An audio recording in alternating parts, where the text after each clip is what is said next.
ओम साई राम। श्री साई सच्चरित्र अध्याय 27 भाग 2 पवित्र ग्रंथों का प्रदान। गत अध्याय में बाबा की उपदेश शैली की नवीनता ज्ञात हो चुकी है। इस अध्याय में उसके केवल एक उदाहरण का ही वर्णन करेंगे। भक्तों को जिस ग्रंथ विशेष का पारायण करना होता था उसे वे बाबा के कर कमलों में भेंट कर देते थे, और यदि बाबा उसे अपने कर कमलों से स्पर्श कर लौटा देते तो वे उसे स्वीकार कर लेते थे। उनकी ऐसी भावना हो जाती थी कि ऐसे ग्रंथ का यदि नित्य पठन किया जाएगा तो बाबा सदैव उनके साथ ही होंगे। एक बार काका महाजनी श्री एकनाथी भागवत लेकर शिरडी आए। श्यामा ने यह ग्रंथ अध्ययन के लिए उनसे ले लिया और उसे लिए हुए वे मस्जिद में पहुंचे।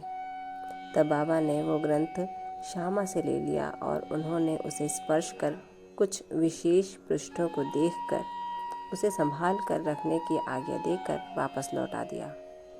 श्यामा ने उन्हें बताया कि यह ग्रंथ तो काका साहब का है और उन्हें इसे लौटाना है। तब बाबा कहने लगे कि नहीं नहीं, यह ग्रंथ तो मैं तुम्हें दे रहा हूँ, तुम इसे सावधानी से अपने पास रखो, यह तुम्हें अत्यंत उपयोगी सिद्ध होगा।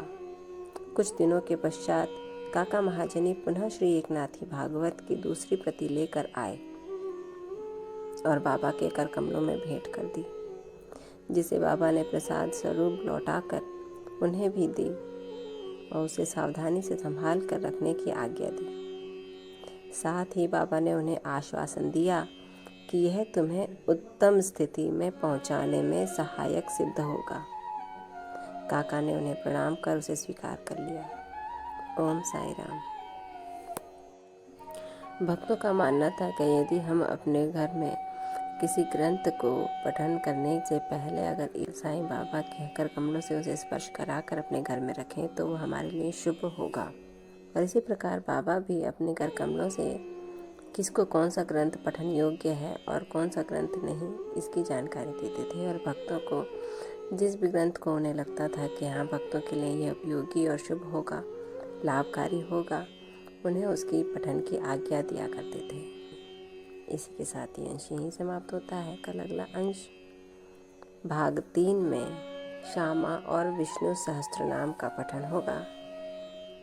तब तक ओम साई राम। बाबा आप सब पर कृपा रखें, आपको आशीर्वाद दें और कष्टों से दूर रखें। ओम साई राम।